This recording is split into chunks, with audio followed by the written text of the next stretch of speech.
No ar, Minuto da Unicidade, com o pastor Tony de Souza.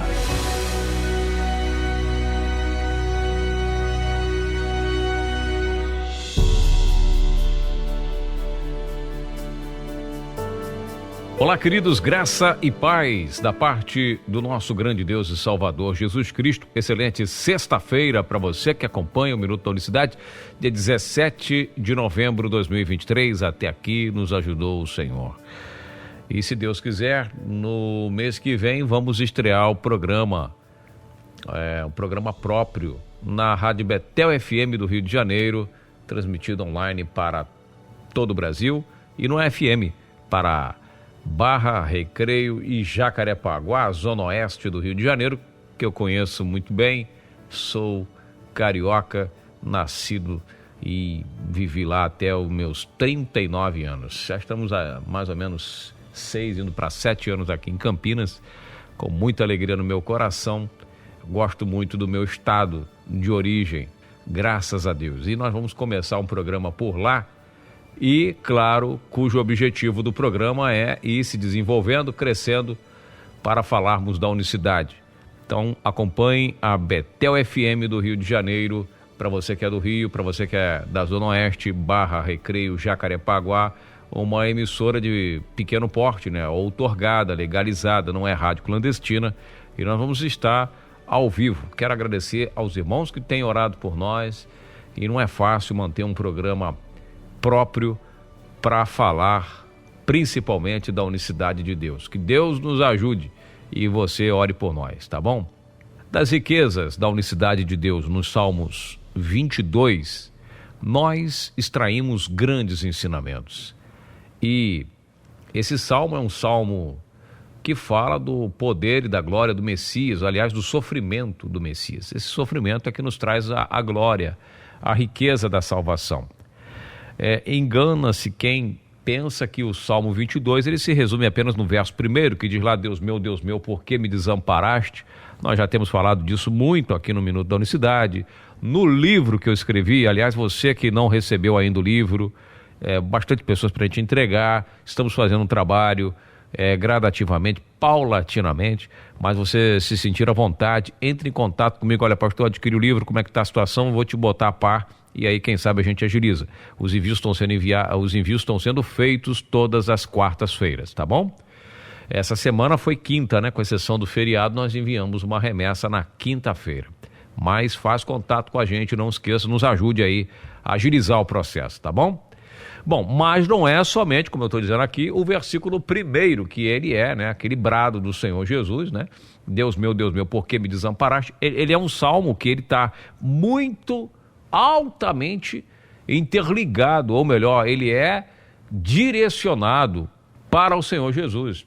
O sofrimento de Davi, a situação pelo qual passa esse servo do Altíssimo, inspirado pelo Espírito Santo, ele com este salmo, ele profetiza acerca de Cristo, fala de Cristo.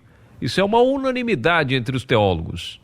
E aí, tem lá pelo verso 16, diz assim: pois me rodearam os cães, o ajuntamento dos malfeitores me cercou, transpassaram-me as mãos e os pés. Ouça bem isso: furaram-me as mãos, traspassaram-me as mãos e os meus pés.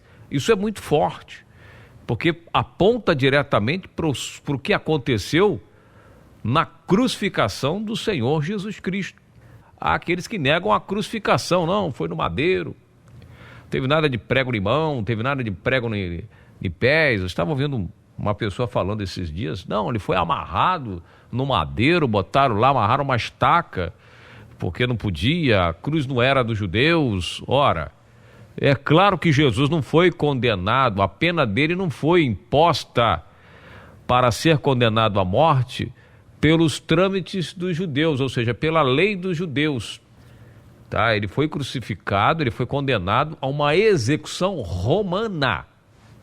Não pode se olhar para a crucificação de Cristo, ou melhor, para o sacrifício de Cristo e por ser judeu. Não, ele não foi condenado à morte, uma execução, uma pena de morte, pela religião ou dentro da religião judaica.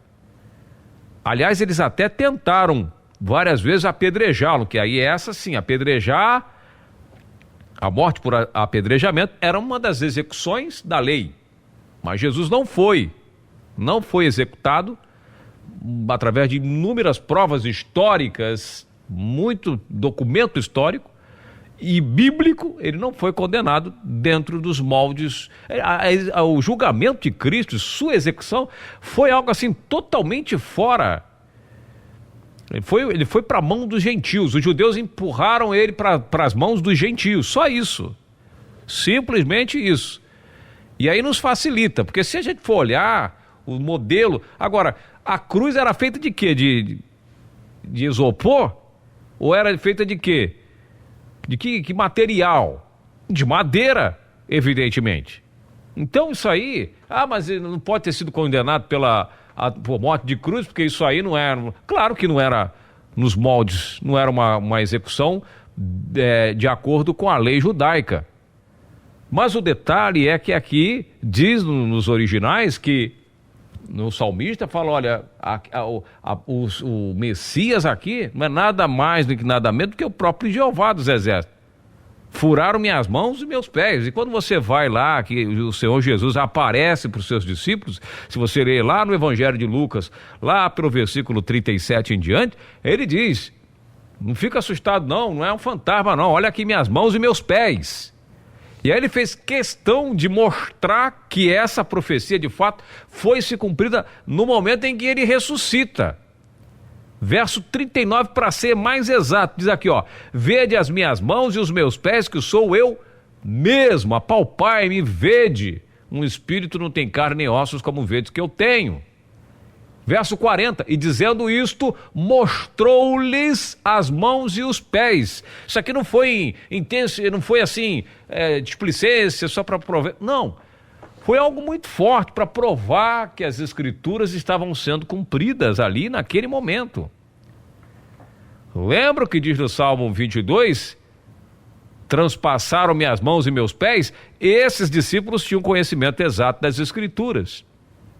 Quando você vai para o outro evangelho sinóptico, o evangelho de João, o que ele fala para Tomé? Tomé, bota o teu dedo aqui, vê as minhas mãos.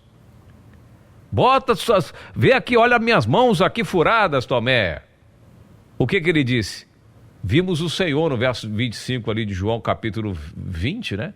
Vimos o Senhor, mas Tomé dizia o seguinte, se eu não ver os sinais dos cravos em suas mãos, e não puser o meu dedo no lugar dos cravos, e não puser minha mão do seu lado, de maneira nenhuma crerei. Então, quando o Senhor Jesus, no verso 26, diz, 8 dias depois, estavam reunidos, os discípulos dentro, com eles Tomé, e chegou Jesus, estando as portas fechadas, se apresentou no meio, Pai seja convosco, e olhou para Tomé e falou, minha mão que você quer ver, o lugar dos cravos, aqui está minha mão. Ou seja, a riqueza do Salmo 22 é magnífica. É por isso que tem a proposta de mostrar que Jeová dos Exércitos esteve aqui. E quando você vai para Zacarias, lá no capítulo 13, verso 6, eu já disse aqui em várias oportunidades, e é de Jeová que está sendo falado, o profeta lá falando de Jeová dos Exércitos. Jesus é ou não é Jeová dos Exércitos? Porque lá no capítulo 13 de Zacarias diz assim, Jeová, que quando perguntarem, né, se alguém lhe disser, que ferimentos são esses nas suas mãos? Ele responderá, são ferimentos que recebi na casa de meus amigos. Olha o que Jeová responde. Como é que o Jeová vai ter mão furada? Mas é claro, se você olhar com carinho para 1 Timóteo 3,16, quando diz que Deus foi manifestado em carne, você vai entender muito bem o que está acontecendo. E o Salmo 22 ele é muito interessante porque não termina somente aí.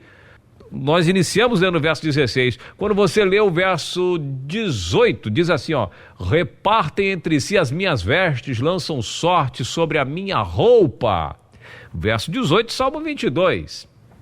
E aí, que interessante essa passagem, porque o Evangelho de João, lá no capítulo 19, no verso 23, diz assim, tendo pois os soldados crucificaram a Jesus, tomaram suas vestes E fizeram 4 partes, para cada soldado uma parte, e também a túnica, porém, tecida toda de alto a baixo, não tinha costura. E disseram, pois, uns aos outros, não rasguemos, mas lancemos sorte sobre ela para ver de quem será.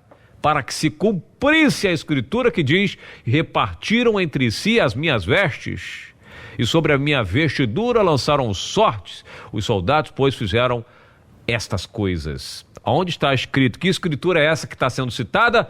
Salmos 16, Salmo 22, verso 18, que diz que repartiriam as sortes, as roupas, lançariam, sortes para ver quem ficaria com as vestes de Jeová. Olha, que glorioso é estudar a palavra de Deus, é olhar para um salmo com uma leitura muito precisa. E esse salmo aqui é dos judeus. Por que você fala que é Jeová, mas não está dizendo aqui o nome? Olha, é de Jeová que está falando. As escrituras, elas falam de Jeová.